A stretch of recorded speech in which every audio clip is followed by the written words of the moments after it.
Good morning class.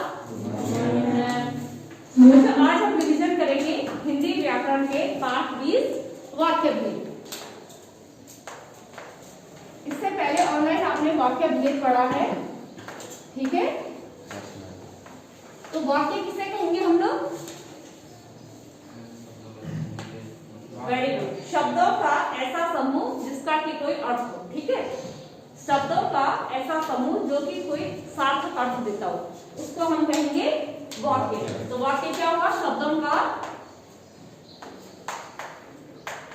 सार्थक समूह।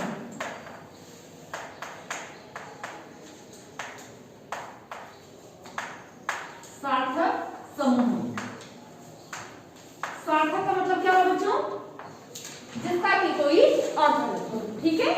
तो ऐसे शब्दों के समूह को जो कि अपना कोई अर्थ देता है उसको हम कहेंगे क्या? वाक्य। वाक्य के भेद, दो भेद होते हैं, उद्देश्य और विधेय। दो भाग बोलेंगे, भेद बोलेंगे, दो भाग, उद्देश्य और विधेय, ठीक है। उद्देश्य और विधेय। उद्देश्य के अंतर्गत आता है कि वाक्य में जो सब्जेक्ट होता है, जिसके बारे में बात की जाती है, वो होता है उद्देश्य, और विधेय जो उसके बारे में बात हो रही है। जैसे हमने लिखा राम विद्यालय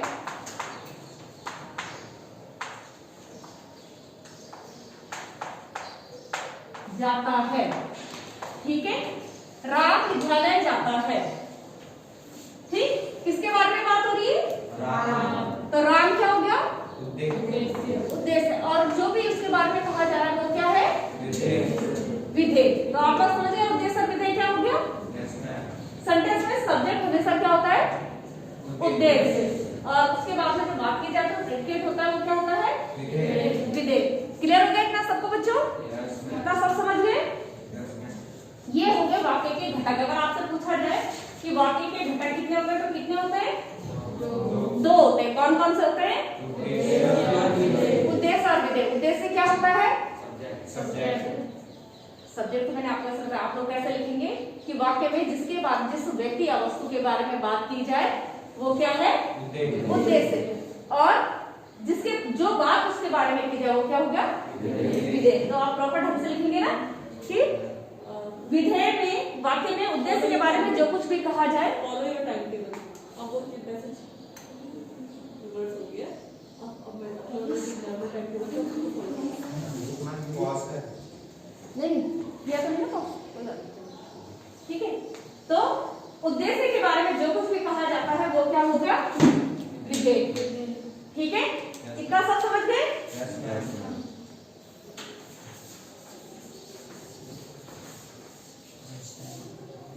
अब देखेंगे वाक्य के भेद। वाक्य के भेद। वाक्य के भेद दो प्रकार से होते हैं, रचना के आधार पे और अर्थ के आधार पे। अर्थ के आधार पे और रचना के आधार पे। पहले हम लेंगे अर्थ के आधार पे। वाक्य के दो भेद हो गए,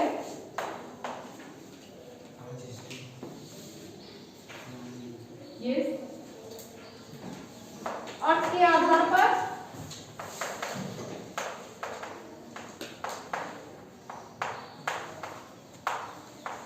और रचना के आधार पर।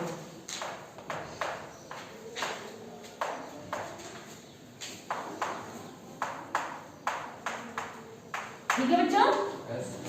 आपसे पूछा जाए कि वाक्य के भेद कितने प्रकार के होते हैं, तो आप क्या लिखेंगे? वाक्य के भेद दो प्रकार से हम कर सकते हैं, अर्थ के आधार पे और रचना के आधार पे, ठीक है। अब अर्थ के आधार पे वाक्य के कितने भेद होते हैं? कितने भेद होते हैं बच्चों अर्थ के आधार पे? नहीं, 4।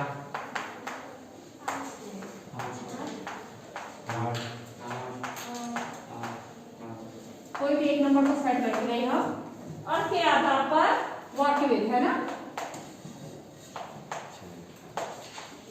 अर्थ के आधार पे वाक्य के 8 भेद होते हैं। कितने भेद होते हैं? 8। ठीक है। कौन कौन से? पहला हो गया विधानवाचक,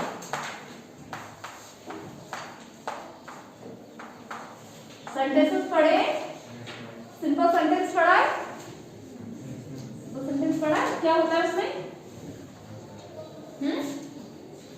एक सब्जेक्ट और एक वर्ब, सिंपल एक क्रिया होती है, ठीक है।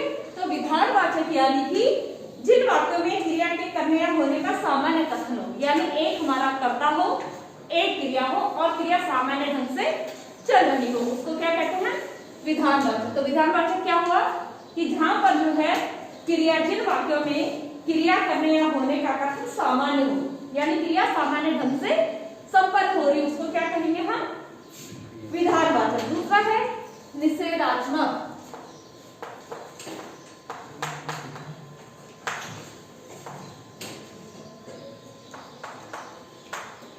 निषेध यानी बच्चों नेगेटिव, नहीं, समझ गए?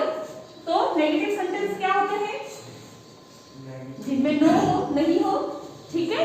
तो निषेधात्मक यानी ऐसे वाक्य जिनमें ना या नहीं हो, ठीक है। जिन वाक्यों में क्रिया के ना होने या करने का भाव प्रकट हो, उसको हम कहेंगे निषेधात्मक वाक्य, ठीक है। जैसे सिंपल ये वाला हमने लिया, राम विद्यालय जाता है, ये हो गया हमारा सिंपल सेंटेंस, विधानवाचक। एक सिंपल क्रिया हुई है ना बच्चों, एक सब्जेक्ट, एक वर्ब, एक सामान्य ढंग से क्रिया हुई। अब निषेधात्मक में इसी वाक्य को हम निषेधात्मक बनाएंगे तो क्या करेंगे? राम विद्यालय नहीं जाता है, राम विद्यालय नहीं जाता है, ठीक है। तो ये क्या हो गया हमारा? नेगेटिव सेंटेंस हो गया, ठीक। अब देखो संदेहवाचक, तीसरा हो गया संदेहवाचक वाक्य। संदेहवाचक वाक्यों में क्या होता है कि जिन वाक्यों में संदेह या संभावना का बोध हो, क्रिया के होने में संभावना जताई जाए या संदेह हो, वहां पे होते हैं संदेहवाचक वाक्य। इसी सेंटेंस को, इसी वाक्य को हम अगर हम संदेहवाचक में बदलेंगे तो हम क्या करेंगे? संभावना जताई होंगे, ठीक है बेटा। संभवता राम विद्यालय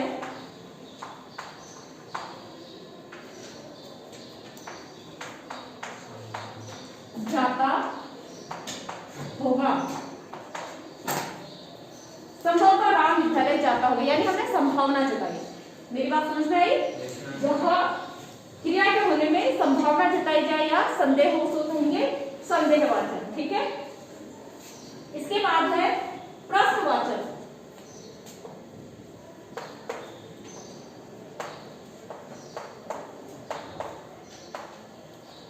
प्रश्नवाचक भी आप लोग जानते हो, ऐसे वाक्य जिनमें प्रश्न पूछा जाए, ऐसे वाक्य जिनमें प्रश्न पूछा जाए वो क्या होते हैं? प्रश्नवाचक वाक्य। इसी वाक्य को हमें प्रश्नवाचक बनाना है तो हम कैसे बनाएंगे बताओ? क्या वेरी गुड, क्या राम विद्यालय जाता है? क्या राम विद्यालय जाता है, ठीक है। तो इसी वाक्य को हमने प्रश्नवाचक बना लिया, समझ गए? इसके बाद इच्छावाचक।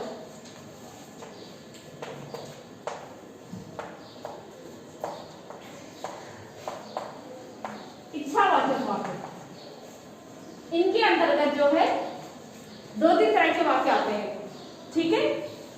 जिन वाक्यों में इच्छा, कामना, आशा और आशीर्वाद, ये तीनों भावनाएं होती हैं, उनको कहते हैं क्या? इच्छावाचक। तीनों फॉर्म में हो सकते हैं, इच्छा हो सकती है उसमें, आशा हो सकती है उसमें यानी हो, ठीक है, और आशीर्वाद हो सकता है और कामना हो सकती है, ठीक है। अब इसी वाक्य को हमें इच्छावाचक बनाना, तो हम कैसे बनाएंगे बच्चों? क्या करेंगे इसमें? काश आज राम स्कूल, हाँ वेरी गुड, है ना, काश राम आज विद्यालय जाता। अच्छा, इसके आगे हम ऐसे नहीं लगाएंगे,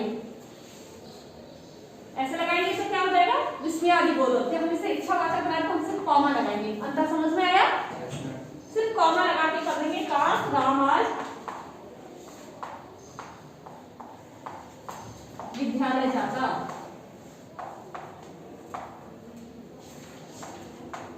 समझ गया बच्चों? इतना सबको समझ आ गया? आपको समझ में आ रहा है कि कैसे हम साधारण वाक्य में जो था विधानवाचक वाक्य को हमने कैसे नेगेटिव बनाया, फिर हमने उसको संदेहवाचक बनाया, फिर हमने उसको प्रश्नवाचक बनाया, फिर कैसे हमने उसको इच्छावाचक बनाया। वाक्य बदलने आ रहे हैं आपको? है ना? एक ही वाक्य को हम हर एक उसमें बदल रहे हैं। तो आपको समझ आ रहा है कि कैसे बदला जा रहा है? इसके बाद देखेंगे बेटा, ये सबने लिख लिया बच्चों? इतना लिख लिया सबने?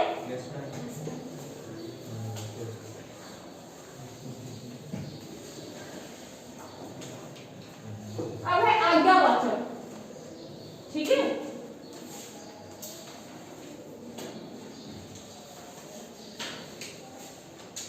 संदेह इच्छावाचक हो गया, इसके बाद संकेतवाचक। 6 है संकेतवाचक।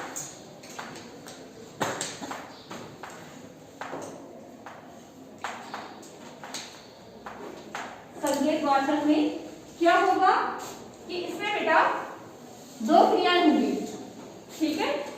पहली क्रिया, इस वाक्य में एक क्रिया दूसरी क्रिया के होने के पर निर्भर करती है, यानी पहली क्रिया दूसरे की क्रिया के होने का संकेत देती है, ठीक है? पहली क्रिया ये संकेत देगी कि दूसरी क्रिया में क्या होना है, इसलिए इसे कहते हैं संकेतवाचक, ठीक है? इसी वाक्य को हम संकेतवाचक में कैसे बदलेंगे? हम कर लिखेंगे कि यदि मौसम साफ रहा, यदि मौसम साफ रहा तो क्या होगा? राम विद्यालय। वेरी गुड, राम विद्यालय, राम विद्यालय जाएगा, राम विद्यालय जाएगा,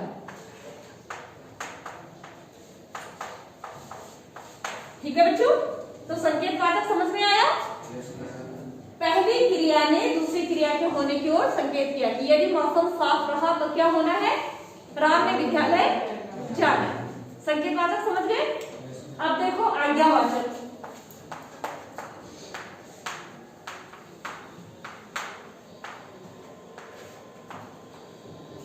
इसके अंतर्गत भी 2-3 चीजें आएंगी आज्ञावाचक में, ठीक है? इन वाक्यों में आज्ञा यानी ऑर्डर, अनुमति यानी रिक्वेस्ट, ठीक है? अनुमति यानी आप एग्री हो, उसको स्वीकृति दे रहे हो कि हाँ ये काम हो सकता है। अनुरोध यानी रिक्वेस्ट करना, आदेश यानी ऑर्डर देना। ये चीजें इसके, ये चारों चीजें किसके अंतर्गत आती है? आज्ञावाचक। इसी वाक्य को हम आज्ञावाचक में बनाएंगे, ठीक है? तो सबसे पहले अगर हम इसको क्या करें, आज्ञा दे तो हम क्या कहेंगे? राम विद्यालय जाओ, राम विद्यालय जाओ। ये किस फॉर्म में आया? ऑर्डर फॉर्म में आया, आज्ञावाचक हुआ, ठीक है? अगर इसी को ही हम अनुमति में बदले तो हम क्या कहेंगे? राम आप विद्यालय जा सकते हैं। ये तो हो गया आज्ञा में, समझ गए? अगर हम लिखते हैं राम आप विद्यालय जा सकते हैं, ये किसमें हो जाएगा? अनुमति। हमने उसको अनुमति दे दी, ठीक है? ये तो ऑर्डर फॉर्म में था कि राम विद्यालय जाओ, राम आप विद्यालय जा सकते हैं, ये क्या है? अनुमति, ठीक है? इसके बाद जो है इसमें आता है आपका अनुरोध यानी रिक्वेस्ट। तो हम क्या करेंगे? कृपया राम विद्यालय जाइए, तो वो क्या हो जाएगा? रिक्वेस्ट फॉर्म में हो जाएगा, यानी कि अनुरोध के फॉर्म में हो जाएगा। और उसके बाद जो है आदेश यानी ऑर्डर, तो उसमें भी क्या आएगा कि राम आप विद्यालय जाइए, ठीक है बच्चे? समझ गए सब लोग?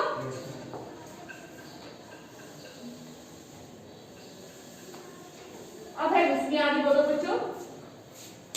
विस्मयादि बोधक यानी जिसमें आश्चर्य हो, है ना?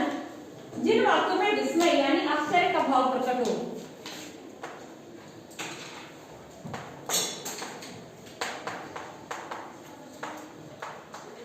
विस्मयादि बोधक। ठीक है, विस्मय का अर्थ होता है आश्चर्य। ऐसे वाक्य जिसमें विस्मय या आश्चर्य के भाव प्रकट हो उनको कहते हैं विस्मयादि बोधक। और ये कितने प्रकार के होते हैं? हर्ष यानी खुशी वाले, किसी में भी आश्चर्य होता है, शोक दुख में भी होता है, ठीक है, घृणा, ठीक, शोक हो गया, हर्ष हो गया, घृणा हो गया, ये सारे किसमें? आश्चर्य के भाव होंगे। ठीक है, जैसे सेम उदाहरण को हम हर्ष के भाव में बदलेंगे तो हम करेंगे आहा या वह करके इस तरह से विस्मयादि बोधक चिन्ह लगा के वह राम विद्यालय जाता है।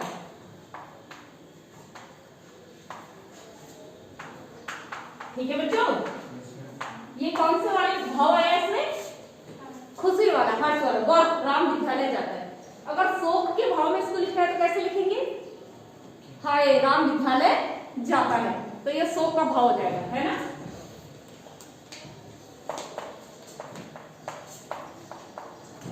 और इसी को ही अगर घृणा के भाव में लिखना है तो बताओ कैसे लिखेंगे? घृणा के भाव में बताइए। हाँ, छी राम विद्यालय जाता है। आप लोग समझ गए?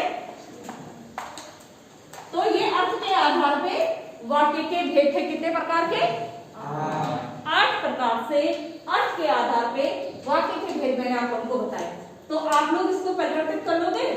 अगर आपसे कोई वाक्य दिया जाए और कहा जाए कि इस वाक्य को विधानवाचक में आपको कोई वाक्य दिया और कहा इसे प्रश्नवाचक में बनाइए या इच्छावाचक में बनाए, तो बना लोगे? पक्का? चलिए,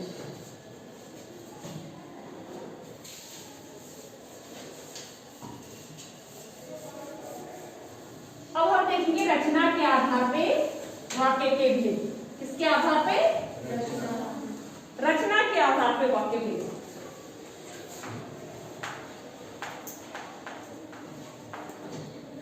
रचना के आधार पर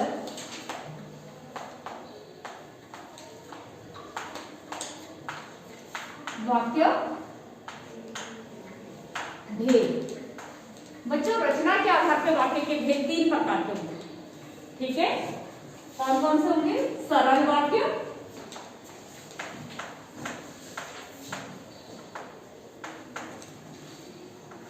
दूसरा हो गया संयुक्त वाक्य,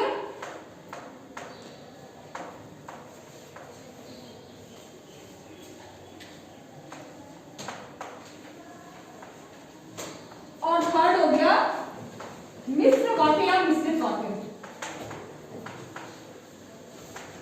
मिश्र वाक्य या मिश्रित वाक्य। ठीक है, सरल वाक्य, संयुक्त वाक्य, मिश्र वाक्य या मिश्रित वाक्य। ठीक है, सबसे पहले देखेंगे सरल वाक्य। सरल वाक्य, सरल वाक्य में क्या होता है? जहां पर क्या होगा कि जिस वाक्य में एक उद्देश्य और एक ही विधेय हो, एक सब्जेक्ट हो और एक ही हमारी क्रिया हो, एक उद्देश्य और विधेय भी हमारा एक होना चाहिए, वो क्या हो जाएगा? सरल वाक्य। जैसे लड़की सुंदर है,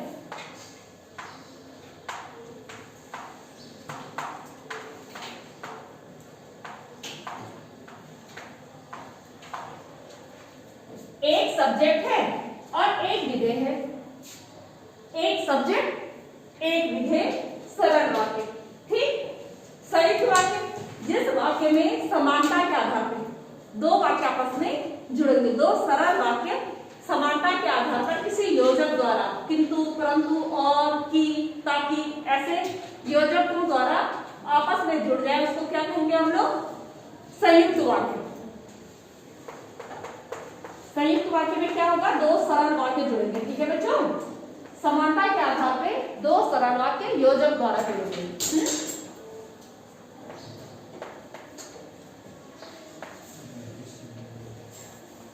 जिस वाक्य में समानता के आधार पर दो उपवाक्य जो है समुच्चय बोधक है, जिसको हम योजक कहते हैं, उसके द्वारा जुड़ते हो, ऐसे वाक्य संयुक्त वाक्य कहलाते हैं। जैसे बादल घिरे और मयूर नाचने लगे। हमारे पास दो वाक्य थे, बादल घिरे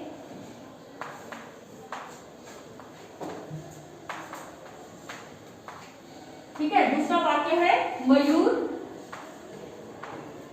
नाचने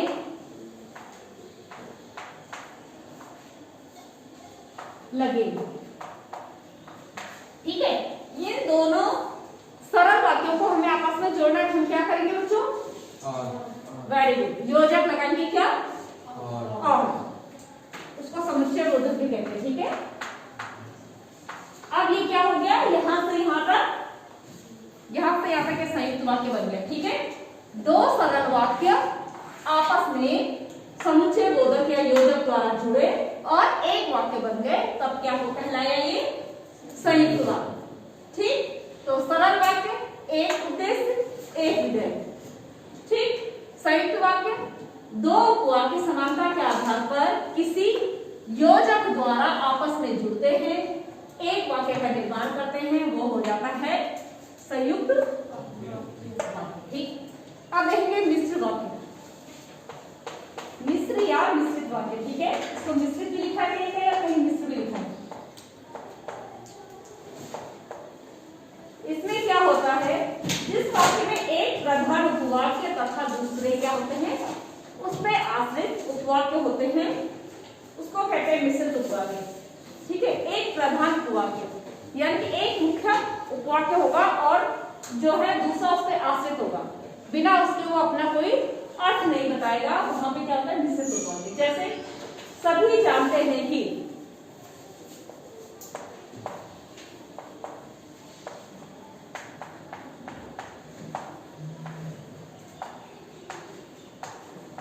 क्या ये वाक्य अपना अर्थ बता रहा है पूरा? नहीं बता रहा है ना, तो इसका मतलब ये किसी और वाक्य पे आश्रित है। जब तक कोई और वाक्य इसके साथ में जोड़ा जाए ये अपना अर्थ नहीं देगा। तो अब इसके आगे हम एक और वाक्य जोड़ेंगे, सभी जानते हैं कि आप अच्छे व्यक्ति हैं। सभी जानते हैं कि आप अच्छे व्यक्ति हैं। अब इस वाक्य ने अपना अर्थ दिया। ठीक, तो ये हो गया प्रधान उपवाक्य, यानी इसके बिना इसका अर्थ नहीं मिल रहा था। ये वाला वाक्य इस वाक्य पे आश्रित है। ठीक, जहां कहीं ऐसी कंडीशन हो उसको कहते हैं मिश्रित वाक्य। ठीक है, तो समझ गए हो? रचना के आधार पर वाक्य के भेद, सरल, संयुक्त और मिश्रित उपवाक्य। अर्थ के आधार पर 8 प्रकार के मैंने आपको बता दिए। ठीक, अब हम क्या करेंगे कि सबसे पहले अर्थ के आधार पर वाक्य परिवर्तन करना सीखेंगे। ठीक है, एक वाक्य से दूसरे में इससे कैसे हम परिवर्तित करेंगे, और उसके बाद जो है हम रचना के आधार पर सरल वाक्य से हम संयुक्त वाक्य बनाएंगे, संयुक्त वाक्य से सरल वाक्य। ठीक है, संयुक्त वाक्य से मिश्रित वाक्य, मिश्रित वाक्य से संयुक्त वाक्य और फिर सरल वाक्य। ठीक है, आपस में इनको कैसे हमें बदलना है, कैसे बनाना है, वो सीखेंगे।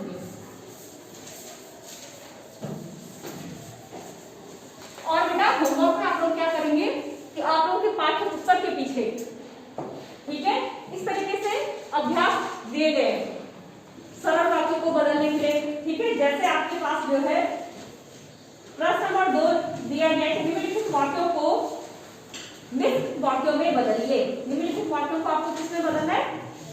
मिश्रित वाक्य में बदलना है। पहला है, लिखिए, दिन निकलते ही चिड़िया चहचहाने लगी। दिन निकलते ही चिड़िया चहचहाने लगी, इसको हमें मिश्रित वाक्य में बदलना है। जो एक्सरसाइज है वो आप लोग करेंगे। प्रश्न नंबर 2 होमवर्क में करना है। ठीक है, प्रश्न नंबर 4 निम्नलिखित वाक्यों को संयुक्त वाक्य में बदलिए, ये भी आप लोग करेंगे। ठीक है जी,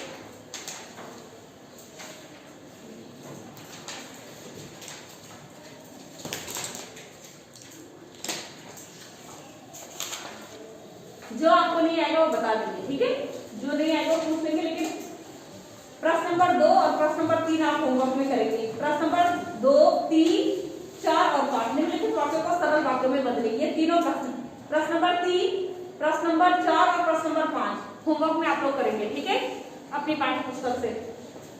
प्रश्न नंबर 3 का पहला है, दिन निकलते ही चिड़िया चहचहाने लगी। मिश्रित वाक्य में हमें इसे बदलना है। ठीक है बच्चों, पहला है, दिन निकलते ही चिड़िया आने लगी।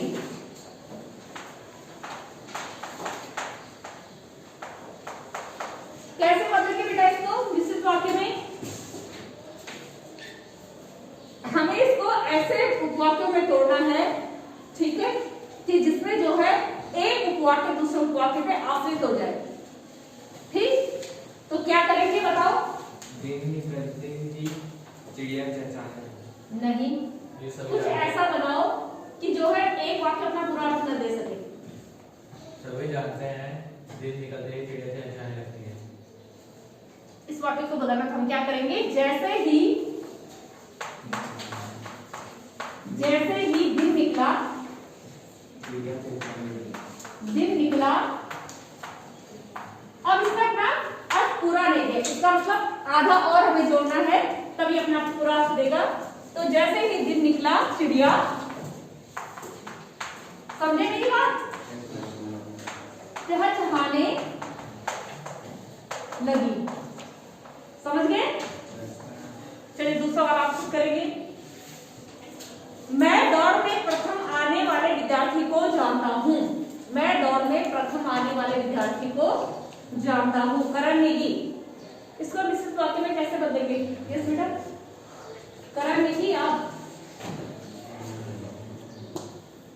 ऐसे दो वाक्य में इसको तोड़िए आप। मैं दौड़ में प्रथम आने वाले विद्यार्थी को जानता हूँ। जो व्यक्ति दौड़ में प्रथम आया, हाँ, जो विद्यार्थी दौड़ में प्रथम आया मैं उसे जानता हूँ। Very good.